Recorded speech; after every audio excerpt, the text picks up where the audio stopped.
Halo, perkenalkan nama saya Luyuliani Purnama Dewi, NIM 191410009. Di sini saya akan mempresentasikan materi 11 tentang Supply Chain Management.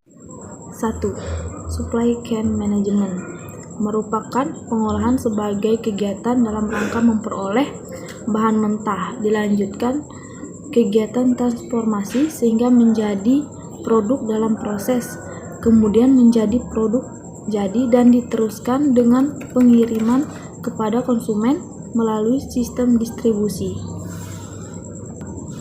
2. Supply chain membantu strategi bisnis. 3. Isu global tentang supply chain. Dalam pasar global, maka peluasan rantai pasokan yang dimiliki menjadi suatu tantangan strategis. Strateginya adalah A. Fleksibel, cukup relatif terhadap perubahan yang ada baik dari ketersediaan komponen distribusi, jalur pengiriman, atau import dan nilai tukar.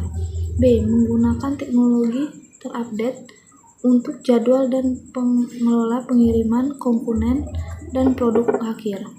C. Staf yang mempunyai keahlian secara lokal mengenai cara menyikapi peraturan perdagangan, pengangkutan, penanganan konsumen, dan isu politik. B. Pentingnya pembelian. Strategi pembelian yang efektif merupakan suatu yang vital dalam proses supply chain management, karena porsi terbesar dari pendapatan digunakan untuk melakukan pembelian.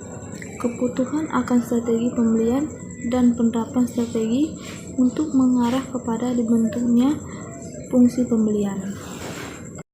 1. Tujuan fungsi pembelian. Pembelian berarti perolehan barang dan jasa. Tujuannya adalah A. Membantu mengidentifikasi produk barang dan jasa yang dapat diperoleh secara eksternal. B. Pengembangan, mengevaluasi, dan menentukan server, harga, dan pengiriman yang terbaik bagi produk, barang, dan jasa tersebut. 2. Fokus pembelian. Pembelian terjadi di lingkungan operasi pendukung barang maupun jasa. A. Dalam lingkungan operasi produk barang, fungsi pembelian dikelola oleh agen pembelian yang memang berwenang untuk melakukan kontrak atas nama perusahaan.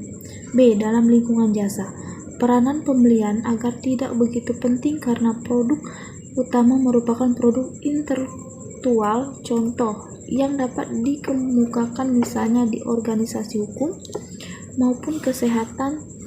Item utama yang diperoleh adalah fasilitas kantor, perobatan, dan peralatan mobil serta pelengkapan. C. Supply chain ekonomis. Pedagang besar maupun eceran membeli semua yang akan dijual, tetapi tidak demikian halnya untuk perusahaan manufaktur karena banyak input yang diperlukan perusahaan untuk menghasilkan output. Supply operasional berjalan efektif dan efisien, maka akan dihadapkan pada keputusan untuk membuat atau membeli serta konsep outsourcing. 1. Keputusan membuat atau membeli. Adapun pertimbangan yang ada dalam keputusan tersebut adalah 2. Outsourcing adalah memindahkan aktivitas perusahaan yang dimiliki dalam konsep tradisional kepada supplier eksternal. Offshoring merupakan tren yang kontinu yang mengarah pada efisiensi melalui konsep spesialisasi sehingga perusahaan dapat berkonsentrasi pada core kompetensi yang dimiliki. Perusahaan kontraktor biasanya menyediakan sumber daya yang dibutuhkan untuk menyempurnakan aktivitasnya. Sumber daya ditransfer ke perusahaan pemasok yang meliputi fasilitas, orang, dan peralatan. Contoh perusahaan melakukan outsourcing untuk berbagai keperluan, di antaranya pekerjaan, akuntansi, fungsi hukum, dan juga produk-produk berkaitan. 3. Strategi rantai pasokan. 1. Banyak pemasok. Strategi ini memainkan antara pemasok yang satu dengan pemasok yang lain dan membebankan pemasok untuk memenuhi permintaan pembeli. 2. Sedikit pemasok. Dalam strategi ini, perusahaan mengadakan hubungan jangka panjang dengan para pemasok yang komit, karena dengan cara ini pemasok cenderung lebih memahami sasaran-sasaran luas dari perusahaan atau konsumen akhir. Pemasok mempunyai skala ekonomis dan kurva belajar yang menghasilkan biaya transaksi dan biaya produksi yang lebih rendah. Virtual integration. Pengembangan kemampuan produksi barang atau jasa yang sebelumnya dibeli atau dengan benar-benar membeli pemasok atau distributor. 4. Kairekiu Network.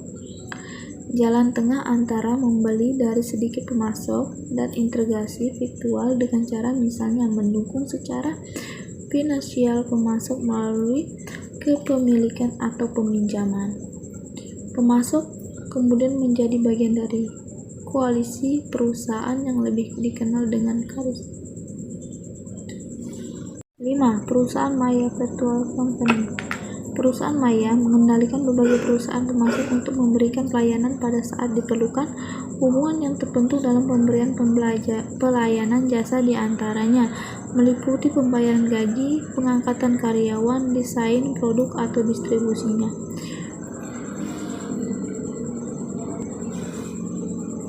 Mengelola rantai pasokan. Pada integrasi rantai pasokan, intervensi menjadi suatu substansi yang memungkinkan siklus material yang berasal dari pemasok ke produksi ke pergudangan atau distribusi ke konsumen merupakan penempatan yang berbeda-beda dan seringkali hubungan dengan organisasi yang independen. Oleh karena harus memperhatikan 3 hal, yaitu 1. Mutual agreement on goal. Suatu integrasi rantai pasokan mengisah masyarakat lebih dari kesepakatan dalam bentuk hubungan jual beli, tetapi partner harus dipersiapkan tidak hanya dalam ruangan tapi pada rantai pasokan sebagai dengan konsumen akhir. Integrasi rantai pasokan adalah suatu yang menambah nilai tambah ekonomi dan memaksimalkan total konten produk. 2. Trust adalah hal kritis bagi aktivitas dan efisiensi rantai pasokan. Anggota dari rantai pasokan harus masuk dalam rangka membangun kepercayaan. Pemilihan vendor penjual. Fungsi operasi memerlukan adanya hubungan dengan vendor yang sempurna. Agar hubungan tersebut efektif, maka perlu dilakukan 3 proses, yaitu 1. Evaluasi penjual. Tahapan ini cukup kegiatan pencarian penjual potensial dan menentukan kemungkinan penjual tersebut menjadi pemasok yang baik. Penilaian dilakukan dengan mempertimbangkan sebagai variabel atau faktor yang dipertimbangkan untuk memilih penjual, yang mana tiap variabel dari bobot tergantung pada kebutuhan organisasi. 2. Pengembangan penjual. Memastikan bahwa penjual menghargai kebutuhan akan mutu dan kebijakan memperoleh bahan baku. Mengembangkan dimulai dari pelatihan sampai membantu rekayasa dan produksi, juga format transfer informasi elektronik. 3. Negosiasi. Strategi negosiasi terdiri 3 jenis, yaitu model harga, model berdasarkan harga pasar, dan perubahan tender. 6. Internet purchasing, yaitu order dilakukan melalui komunikasi atau menyetujui chatbot vendor yang dapat melalui internet untuk digunakan oleh karyawan perusahaan di bagian pembelian. 7.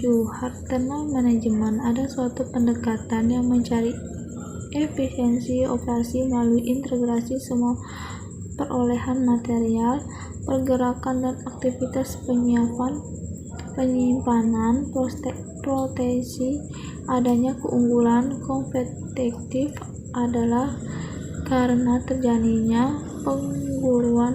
Baiklah, itu saja presentasi dari saya. Saya ucapkan terima kasih.